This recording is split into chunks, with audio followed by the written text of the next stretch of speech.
Let's bring in Texas Congressman and member of the Judiciary Committee, Louis Gohmert. Congressman, good to see you. It's great to see you. Thank you for being here. All right, so we're getting some mixed messages coming out of Russia this morning, but this is the very latest. President Vladimir Putin says Russia will not expel those U.S. diplomats in response to this new round of sanctioning from the U.S.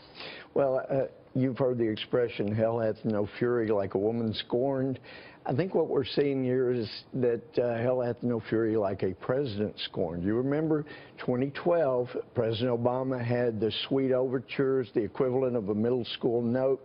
He said, tell Vladimir I'll have a lot more flexibility after the election. We remember his overture was rebuffed, and now he's really upset about it. And so he's going to kick out these Russian diplomats. But somebody called in yesterday to Sean Hannity's show from Ohio and said, hey, all they got to do, those 35, is go to one of the sanctuary cities. They'll protect them. They will take care of them. They don't actually have to leave. There's no requirement. Just go to a sanctuary city. They'll protect them. And so there is that. But this is ridiculous, what this president is doing. And remember, Julian Assange has said, we didn't get any of the material that we had from Russia. And there was information about a Democratic There are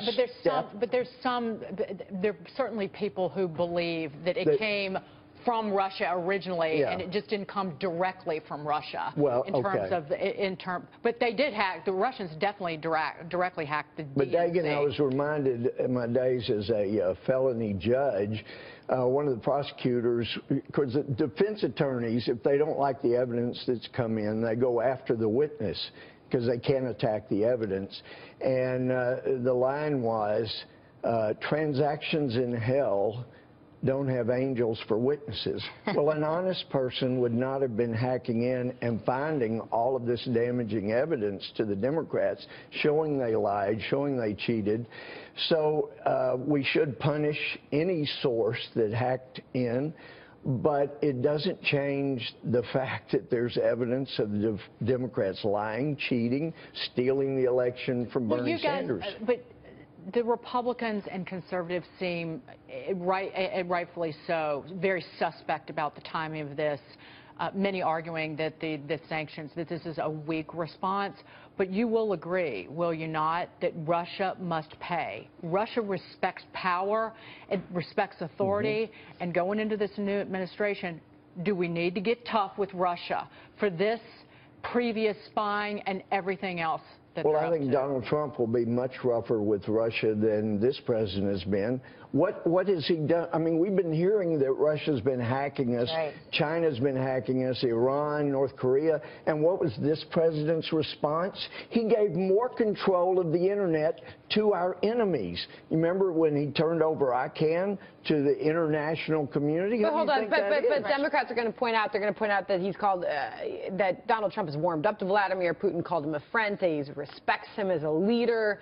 Yeah, well, Reagan reached out and had meetings and negotiations with, God, what was his name? Mikhail Gorbachev. Gorbachev, thank you. How quickly we forget. And it was not a sign of weakness on Reagan's part, and I don't think it's a sign of weakness on Trump's part at all. I think it's he's in a good position. So we heard earlier this was kind of discovered in 2015, and obviously this was pretty well known prior to the actual election. It's been going on for years. Right? So why now? Why 2 weeks before, 3 weeks before? Is it a big deal? Is it a headline story? The president scorned as he's going out, and he's slapping back just like any good middle schooler Isn't Obama getting a would. lot of pressure from the Democrats as this is the cause of why they lost the election? Well, I think that is the misdirection is what we're looking at. I want to get to this image. Don't blame us. Don't notice that we've become a fringe party, that the only people supporting the Democrats are on the fringes of the country, all the way around. It's a fringe party. Don't look at all of that. Just look at the misdirection at Russia. Sure. Russia should be punished for hacking, as should anybody be that's hacking. But don't lose sight of what the evidence tells us. Congressman, we want to get your response to this. A lot of Republicans say they're not happy with this. D.C. restaurant says it will not be adding President-elect Donald Trump to its large mural, which you're looking at, which already features 11 presidents. The restaurant owner claims the decision was made because it's not in the budget. Congressman, what do you think about that? Well, it would suit me fine not to be up there with President Carter and President Obama as well. So I don't think, I don't see a problem. But that's the great thing about America. We're supposed to have the freedom to express ourselves. And in the free market, that's not a government mural, as I understand it. So let him do what he wants to. If he doesn't want Isn't him it in just there, that he didn't want to pay royalties to Trump?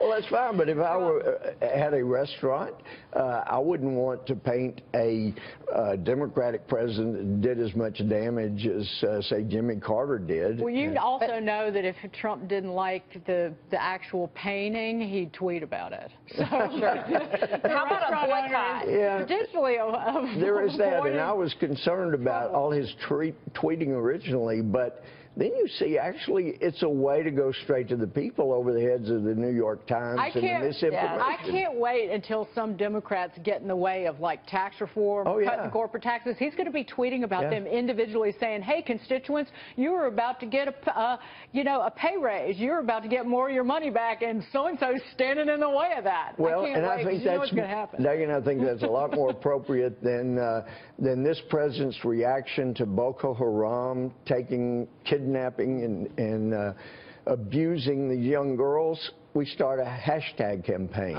Look at when Russia went into the Crimea. The State Department had a spokesperson say something about, we don't think they realize just how serious we are with our hashtag campaign.